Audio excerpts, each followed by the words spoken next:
When my sister Clara called me sobbing late one night, I almost didn't recognize her voice.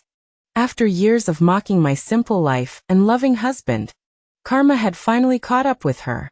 Mornings with Jack were my favorite. The smell of coffee filled our tiny kitchen, and the sunlight always seemed to find its way through the sheer curtains. Jack hummed to himself as he flipped pancakes, still in his work coveralls from an early call. "Do you ever stop moving?"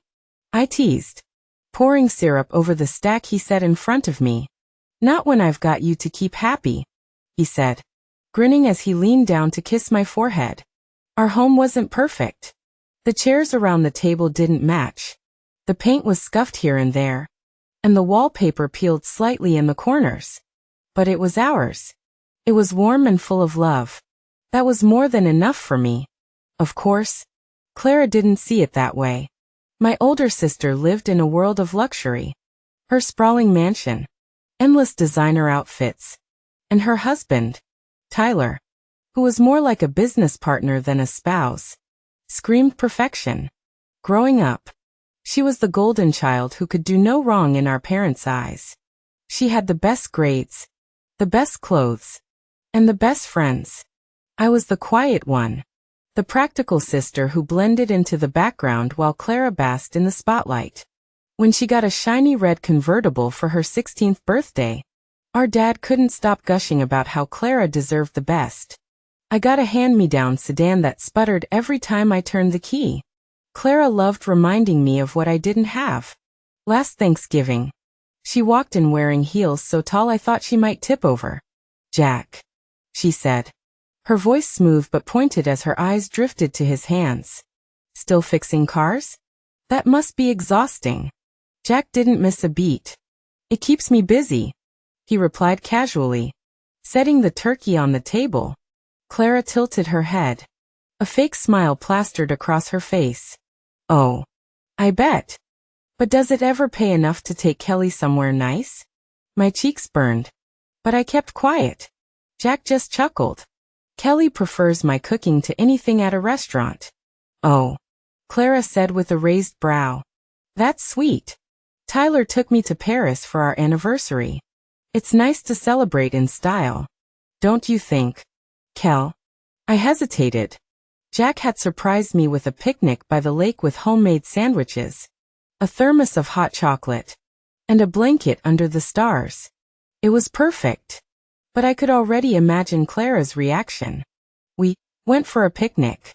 "Oh, come on," she pressed, tilting her head like I was a child avoiding a question. It couldn't have been that boring. Before I could respond, Jack stepped in.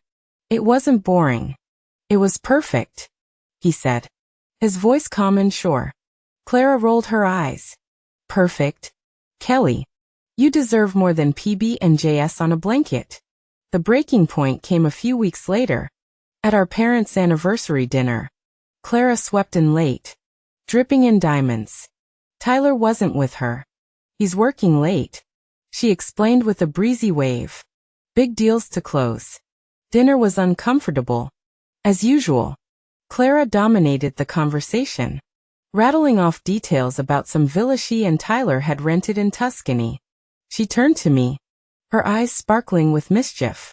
"Tyler just got me a new Range Rover," she announced to the room like it was breaking news. "What did Jack get you? A coupon for an oil change?"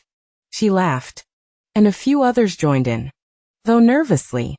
I tried to brush it off, but the sting lingered. I gripped the edge of my chair, holding back a retort. Jack leaned close to me, squeezing my hand under the table. "She's all show, babe," he whispered. "Don't let it get to you." Jack was my world, and I wouldn't trade our life for anything. But Clara had a way of making me feel small, even when I knew better. I felt my throat tighten, tears threatening to spill. "What he got me is none of your business," I tried to say, but my voice wavered. "Well, some of us just settle, I guess." Clara shrugged, winking at me. Jack reached for my hand.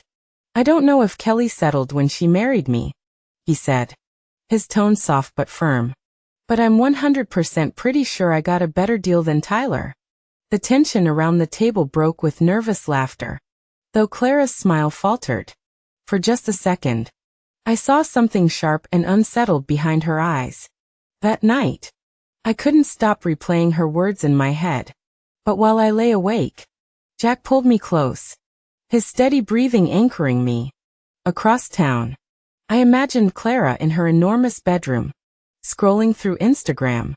She had everything, but the cracks in her perfect world were showing, whether she realized it or not. A couple of nights later, I was jolted awake by the sound of my phone ringing. Groggily, I reached for it, squinting at the screen. It was Clara. My heart sank. Clara never called me unless it was for show. Something about needing to flaunt her latest luxury purchase, or twist the knife about my simple life. I hesitated before answering. Clara? It's late. The sound that greeted me wasn't her usual cool, clipped tone. It was loud, ragged, and completely unhinged sobbing. Kelly, she gasped between sobs, her voice shaking. I'll give you a mansion, a car, anything you want. She pleaded. Just give me your husband. I sat up straighter, suddenly wide awake. What's going on? It's Tyler, she cried. He's been cheating on me. For months. With some 20-something little. Her voice cracked, and she dissolved into another wave of tears. I didn't know what to say. Tyler, the perfect husband? Clara, the queen of perfection? It felt surreal. And that's not all, she continued, sniffling. He emptied our accounts. Everything. Kelly, I have nothing. Just the house and a couple of cars I can't even afford to keep. Her words tumbled out in a panicked rush. And for the first time in my life, I heard Clara completely stripped of her usual composure. Wow. Clara, I don't even know what to say. Yes. You have to let me borrow Jack. Borrow Jack? I repeated, my voice flat. Surely, I'd misheard her. For a party, she rushed to explain, as if that made it any less absurd. I can't show up alone. Kelly, people will talk. They'll know. But if I have someone like Jack, someone stable, dependable, it'll look like I'm fine. I stared at the phone, stunned. Are you out of your mind? Jack is my husband. He's not for sale. Not for loan. And certainly not for your ridiculous charade. You've spent years tearing me down. And now you think you can just buy your way out of this? No. Clara. Not this time. Kelly. Please. I'm desperate. She whimpered, her voice barely a whisper. You're unbelievable, I said, my voice trembling with anger. Fix your own mess. And don't you ever drag Jack into this again. I hung up, my hands shaking. My chest was tight with disbelief and fury. Clara, the sister who had humiliated me for so long, was now begging to have my life instead of hers. Weeks passed before I heard from Clara again. This time, it was a letter. I hesitated before opening it, bracing myself for more drama. Instead, I found an apology. I'm sorry. It began. Not just for the call, but for all of it. For the way I've treated you over the years. I always envied you. Kelly. I envied how much Jack loves you. How happy you are. Even without the things I thought mattered most. She admitted she'd built her life on appearances. On things that didn't mean anything once Tyler walked away. She wrote about selling the mansion, moving into a small apartment, and taking a job at a cafe to make ends meet. It's humbling, she wrote. But maybe I needed this.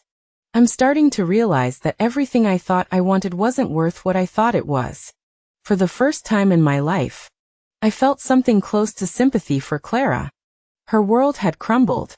And for once, she wasn't pretending it hadn't. Are you going to forgive her? Jack asked one evening as we sat on the porch, watching the sunset.